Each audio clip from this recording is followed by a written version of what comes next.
Hello, TGIF.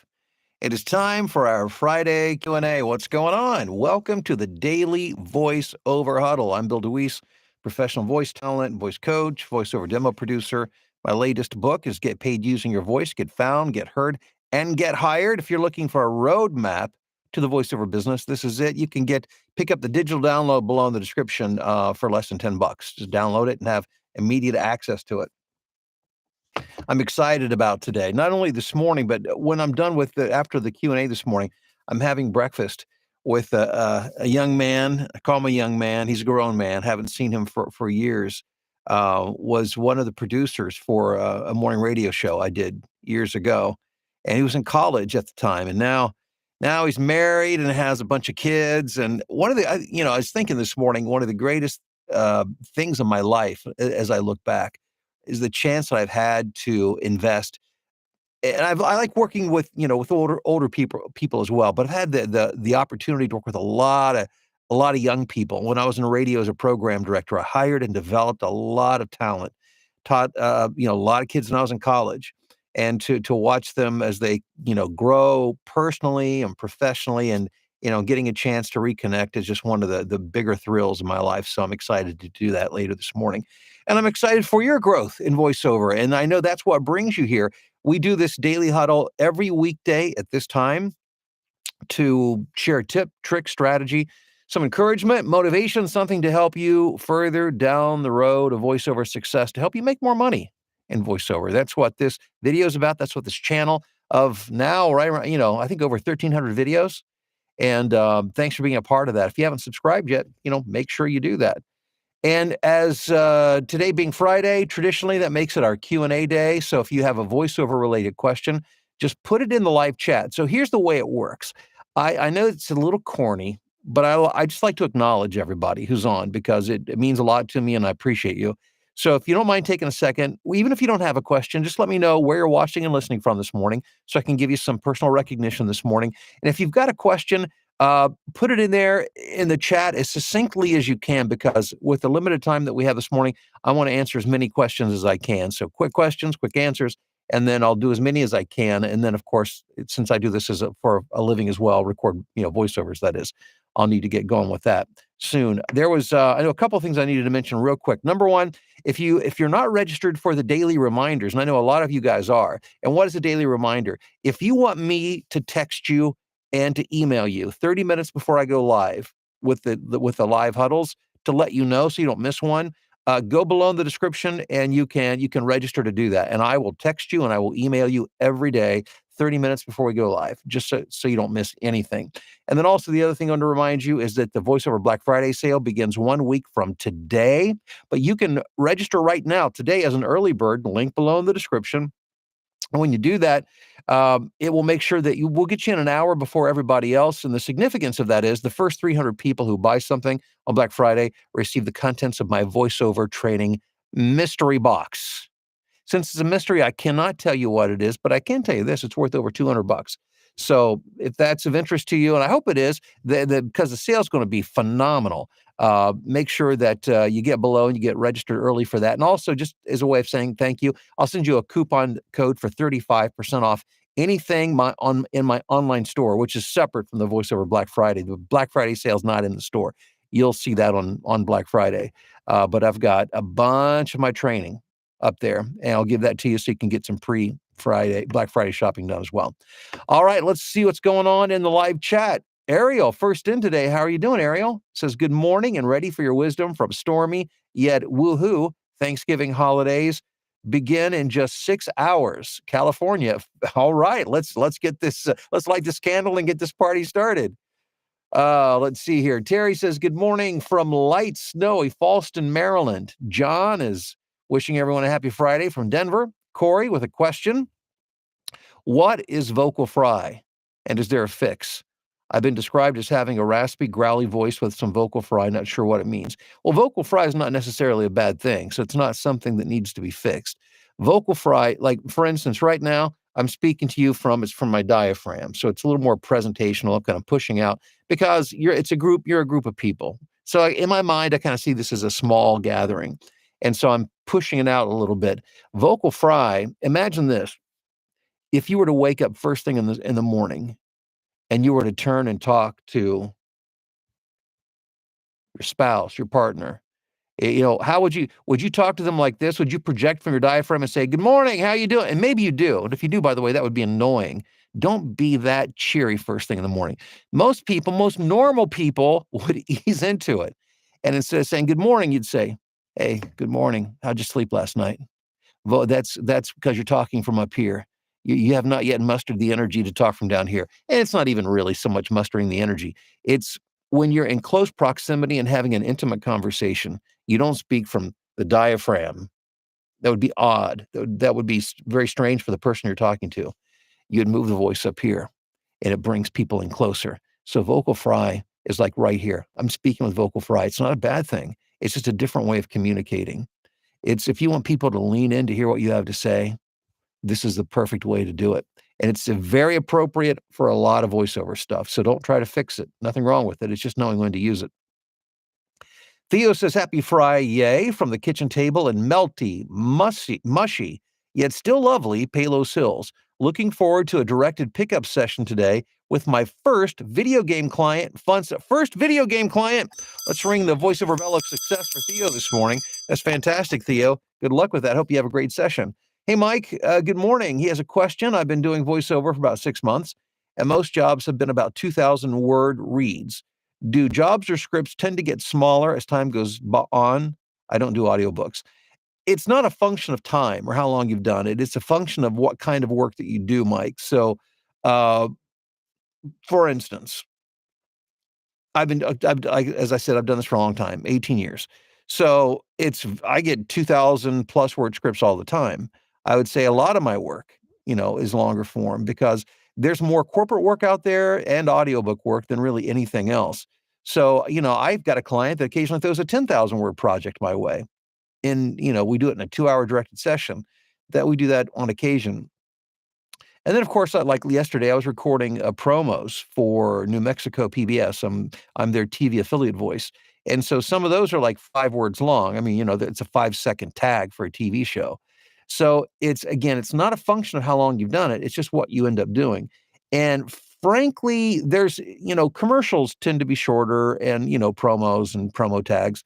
There's less of that kind of work than there is corporate and audiobook work. So just by nature of the number of the way of how much work is available, you will probably be doing longer form, meaning several hundred words or more rather than super short things. But I mean, again, this depends on the person and how your career develops. Joe in the UK wishing everyone a fabulous Friday. Hey, Joe, what's going on this bright, crisp winter's day in the UK? Good to see you. Rusty in the UP of Michigan. Up in here. How's it going? Nephi in Knoxville. What's happening? It's Pappy. Good morning, Pappy. Howdy, howdy, howdy. Paul in Arkansas. Bad cell area today, but going to try to catch you live. Well, Paul, good to have you here. Jim, good morning. Rob, what's going on in Loveland? Always good to see you on the live stream, my friend. Jason, what's happening? Jason's checking in from Kearney, Nebraska. Hold on, let me back up here. I lost him. The stream's moving on me. This is what happens when I don't talk fast enough for YouTube's liking. Let me find where I'm at. Wow, there's a lot of people on this morning. Holy cow. Oh my gosh, I just checked. We're almost at 90 people on the live stream. I think we broke a record. If we keep this up, we're going to break the internet. Okay, there we are. Jason in Nebraska. Thank you. Good to see you. How you doing? It's great to be here with the best of the voiceover best. Oh, wow. Fantastic. John in Rhinebeck, New York. Jim in Memphis. Nancy in South Dakota. Pappy says, my recordings in my new space, my new mic settings suffer from occasional evident lisp, OEL. Is there a particular setting that may be causing this? Or do I just need to work on my S's? Well, it could be that. And if you feel that that's an issue and you talk to somebody who knows you well, is very familiar with your voice, and if it is a physical issue that that causes you to do that, so working with a speech therapist could be of help. But also, when you haven't EQ'd properly, like for instance, if you're taking out too much of the higher frequencies, like where the S's live, it will make it sound lispy. So if you DS too much, if you over DS or de-emphasize the wrong frequencies, it will make you sound like you're lisping when you're not. So that's something to be mindful of. Kevin says your reminder notification system worked. Kevin, I love to hear that. And good morning to you in Houston. And by the way, can we get 100% participation today on the likes to make sure that YouTube's spreading this video out to everybody who needs to see it? We're about halfway, about half of everybody on has liked it so far, and thank you for that. Galen in Carborough, North Carolina. Colin in Houston bought the book and loving it. Thank you, Colin. Let's see here. Hi from South Carolina. First book finished and for sale on Amazon. Well, there's the bell of success for you this morning. Fantastic. Hey, Becky, saying good morning from the Mitten. Sarah, good morning in Wisconsin, which is just north of the Mitten. Can I get a little pep talk? Feeling the imposter syndrome hard this week. Sarah, let's have a conversation. I'm even going to speak with Vocal Fry to, bring it in. Let's talk about it for a second.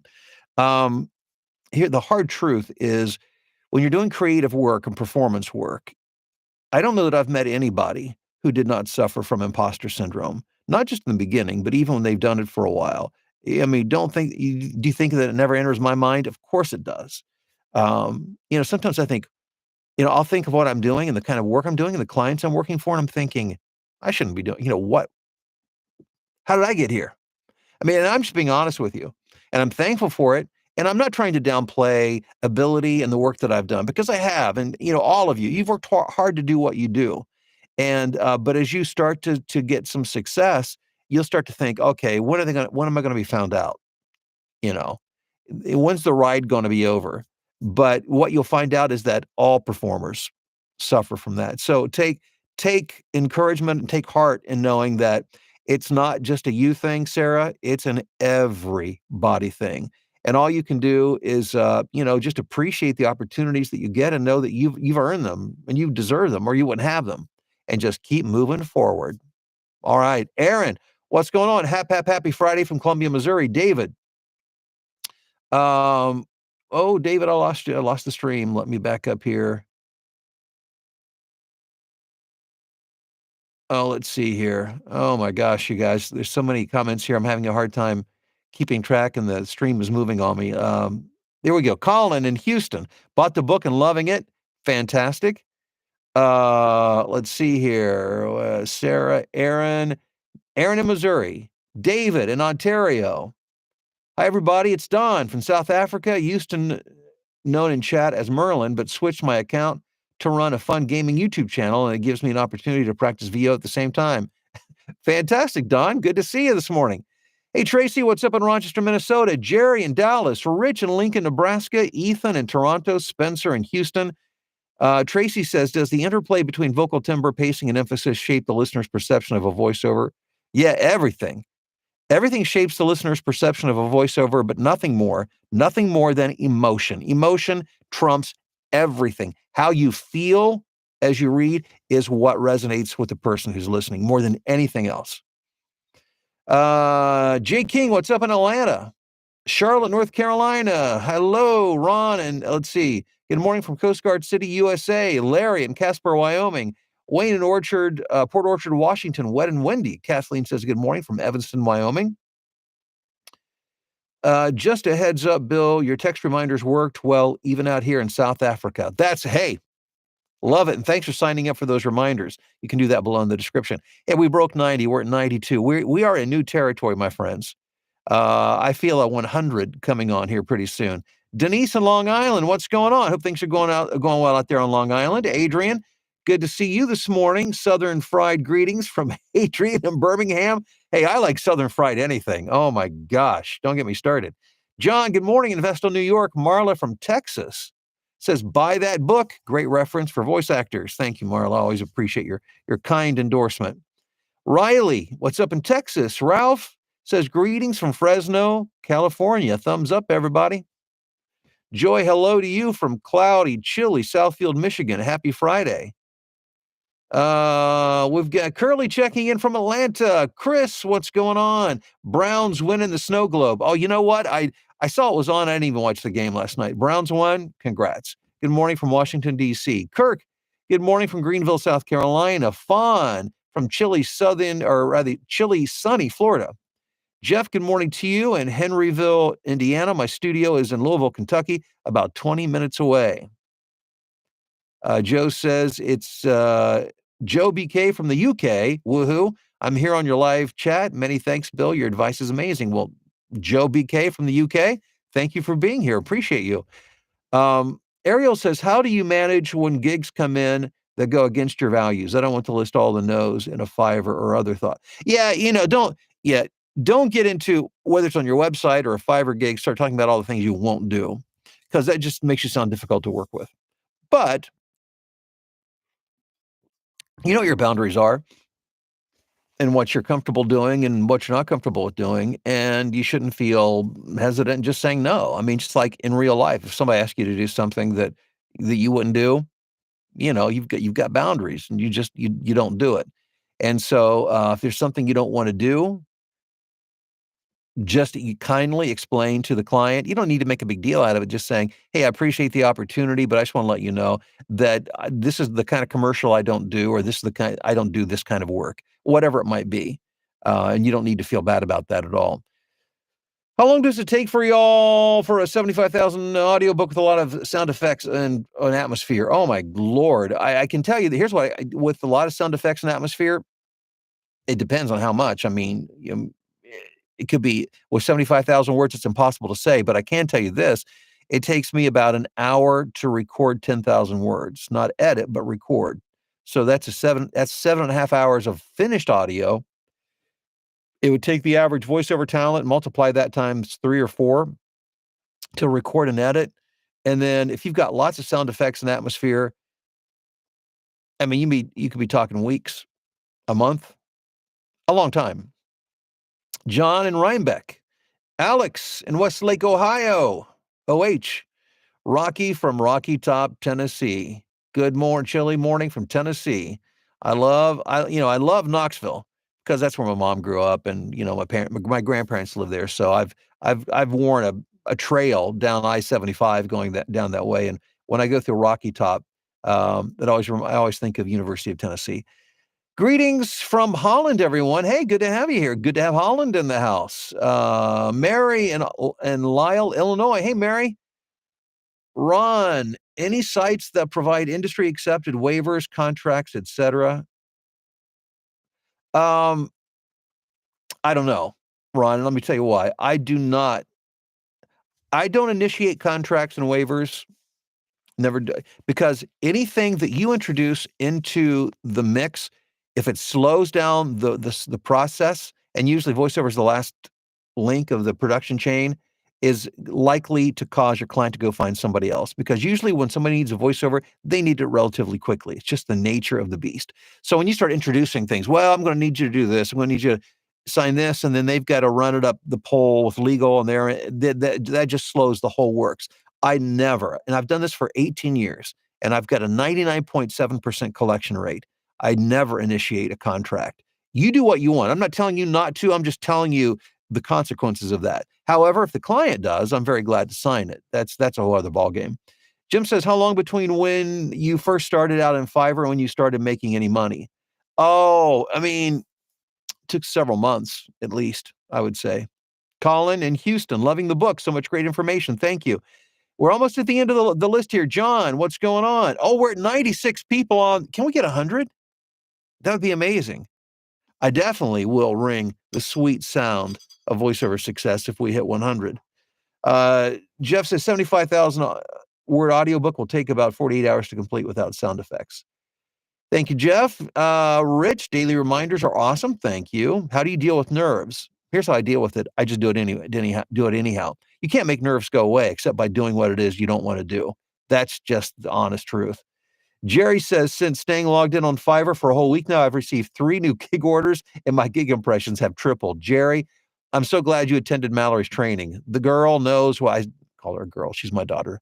The lady, she knows, she knows her stuff. She's really, really good. Really. By the way, I had lunch with her yesterday, and her life is so busy that we used to do lunch all the time, and I really missed it. I had so much fun yesterday. We went to Olive Garden and just sat and talked about life.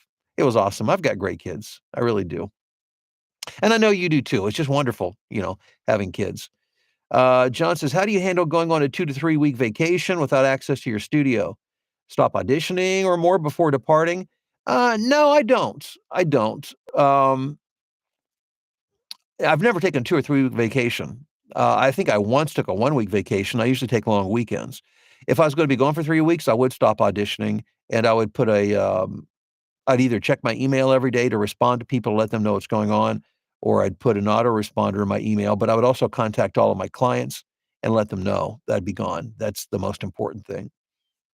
Northern Arizona, good morning. David in Iowa. Robert, what's going on in Pennsylvania? Jolie, how are you? Adrian, do narrators like Rob, who specialize in audiobooks, find the time to read all the books before they record? Adrian, I think Rob does because this is Rob's main gig. I mean, that's audiobooks. That's his main thing, mostly what he does. And I think he usually at least skims it, if not reads it carefully. I'm not nearly as conscientious as Rob. I don't when I've, you know, I don't do audiobooks on a regular basis anymore, but I've recorded 41 audiobooks and I'll skim through the table of contents. But the thing that's different with Rob does a lot of fiction, and you pretty much have to. If you're going to do fiction, you got to know the characters that are coming up, or you can make a mistake on page or chapter one of a book that will weave its way through the entire book that you have to go back and change, and you don't want to do that. Hey, Mel, what's going on in Australia? A great place to start in voiceover is getting good information, and that's what you're doing right now. Thank you for being here. JR in Austin, Texas, Russ in Tupelo, Mississippi. Okay, guys, I think I hit everybody. If I didn't, please forgive me. 94 on this morning, 71 likes. You guys are the best.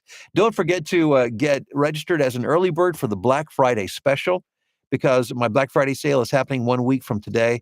We want to get you on that list and all the good stuff that comes along with it. Have a wonderful day. Have a wonderful weekend, and we'll talk to you soon.